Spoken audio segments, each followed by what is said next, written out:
ఉందన్న మరి ఇప్పుడు మహానాడికి వచ్చారు కడప ఎలా అనిపిస్తుంది? 2 రోజులు ఏర్పాట్లు కావచ్చు, మూడో రోజు కావచ్చు ఎలా ఉంది? మీకు ముందుగా కడప నాడు ఈ మహానాడు తరఫున మీడియా సోదరులందరికీ కార్యకర్తల తరఫున ధన్యవాదాలు. మీరు చూస్తున్నారు ఈ మహానాడు ఎలాగ జరుగుతుంది అనేది మీకే తెలిసిపోతుంది. మేము చెప్పడం కంటే కొంతమంది చెప్తారు ఏదో మహానాడు తూతూ మంత్రంగా ఉంటుంది అలా అని చెప్పి ప్రతిపక్షాలు వాగిపోతుంటాయి. మీ కళ్ళకు కట్టినట్టుగా చూస్తున్నాం కదా ఈరోజు ఎలా ఉంది ఏమనేది మహా పండుగలాగా జరుగుతూ ఉంది. కొన్ని లక్షల మంది 3 రోజుల నుంచి కొన్ని లక్షల మంది ఇటు వస్తూ పోతూ ఉంటారు, చూస్తూనే ఉన్నారు. ఇది మహా పండుగలాగా పర్వదినంగా జరుపుకుంటున్నాం ఈరోజు. అంటే మీరేమో పండగలా ఉంది, మహాపర్వదినంలా ఉంది, పెద్ద ఎత్తున ప్రజలు వస్తుందని చెప్తున్నారు. కానీ వైసీపీ సోషల్ మీడియాలో ఇది మహానాడు కాదు, మహాగోడు, ప్రజలెవరూ రావట్లేదు, ఖాళీగా కుర్చీలు ఉన్నాయి, అట్టర్ ఫ్లాప్ అయిపోయింది ఈ మహానాడు అని చెప్పి అయితే సోషల్ మీడియాలో వస్తుంది.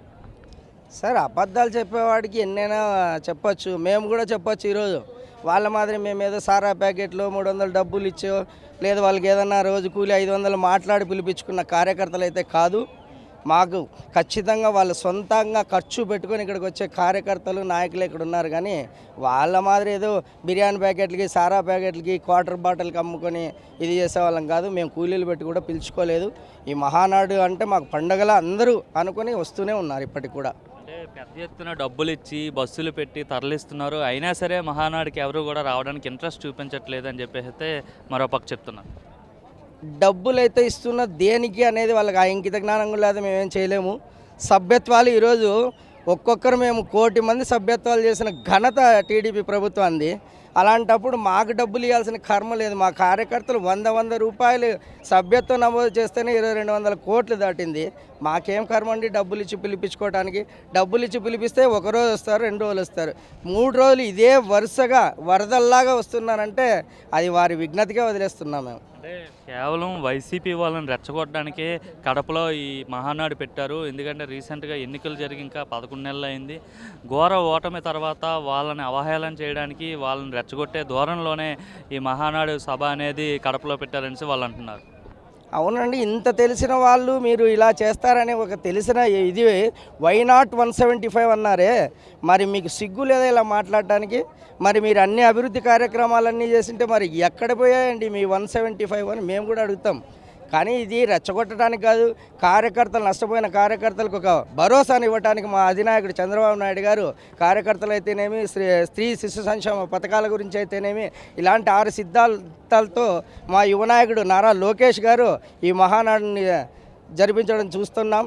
మరి అది చూస్తూ ఈరోజు వాళ్ళ కుళ్ళు పొడుచుకొని అనవసరమైన మాటలు మాట్లాడుతున్నారు.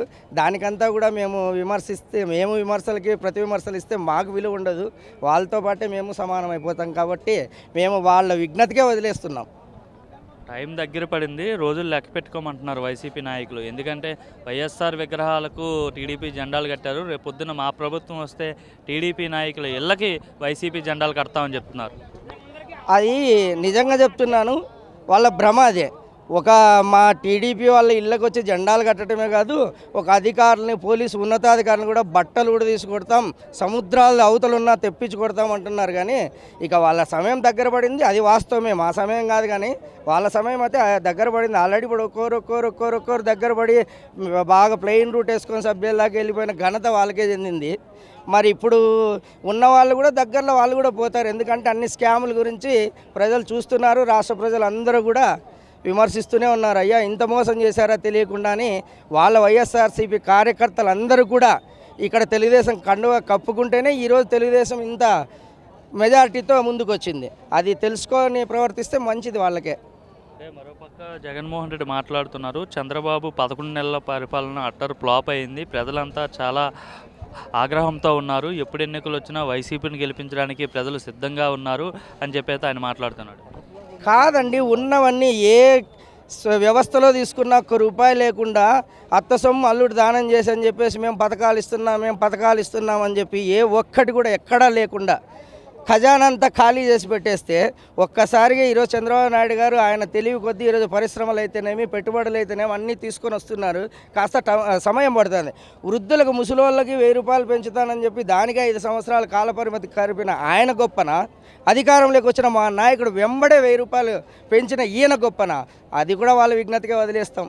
ఏంటి మరి గతంలో చాలామంది మాట్లాడారు, టీడీపీ పార్టీ ఉండదు, టీడీపీ పార్టీ మునిగిపోయిన నావా, టీడీపీ పార్టీ అసలు రాష్ట్రంలో ఉండదు, దుకాణం సర్దేసుకోవడం అని చెప్పేసి వైసీపీకి సంబంధించిన అప్పటి మంత్రులు ఎవరైతే ఉన్నారో రోజా కావచ్చు, పెద్దిరెడ్డి కావచ్చు, అంబటి రాంబాబు, పేర్ని నాని, కొడాలి నాని వీళ్ళంతా మాట్లాడారు కదా, వాళ్ళకి ఏం సమాధానం చెప్తారు? మరి మీరు ఎంత గ్రాండ్గా కూటమి విజయం సాధించింది, ఈరోజు 11 నెలల కాలంలోనే ఎంత గ్రాండ్గా మహానాడు చేసుకుంటున్నారు కదా.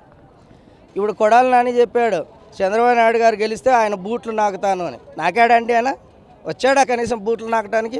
ఆయన దాకొద్ది కార్యకర్తలు బూట్లు నాకమనండి, సిగ్గు వస్తుంది ఆయనకి. ఈ రోజా జిమ్మిక్కుల రోజా ఆమెను చూస్తూనే ఉన్నాం మనం. ఏ గొడుగు పడితే దాని కిందికి వెళ్తుంది. తెలుగుదేశంలో దానికి ఒక ముక్కు మొహం చూసిన వాళ్ళు లేరు. తెలుగుదేశం తరఫున ఒక వాల్యూ వచ్చింది ఆమెకి. మరి ఈరోజు కన్న తల్లినే వెన్నుపోటు పొడిసే సంస్కారం ఉన్న వాళ్ళు వైఎస్ఆర్పి వాళ్ళందరూ నాయకులందరూ. అలాంటి వాళ్ళు మమ్మల్ని విమర్శించే స్థాయి వాళ్ళకి లేదు. మా నాయకుడైతే ఇప్పటికి కూడా ఆయన కష్టం వాళ్ళు అనుకుంటున్నారు 75 ఏళ్ళ వయసు అని. 75 ఏళ్ళ వయసులో ఉన్నవాడు చేసే పని ఏ ఒక్కటి చేయలేదు ఆయన. 7, 5 కూడితే 12 అవుతుంది. ఆ 12 సంవత్సరాల యువకుడిలాగా ఈరోజు ఆయన కష్టపడుతున్నాడు.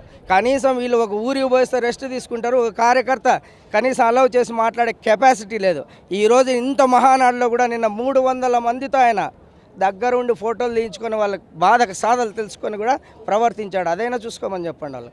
ఎట్లా ఉంది ఇప్పుడు టీడీపీ పార్టీ నిన్న ప్రవేశపెట్టిన తీర్మానాలు కావచ్చు, ఇవన్నీ బాగానే ఉన్నాయా?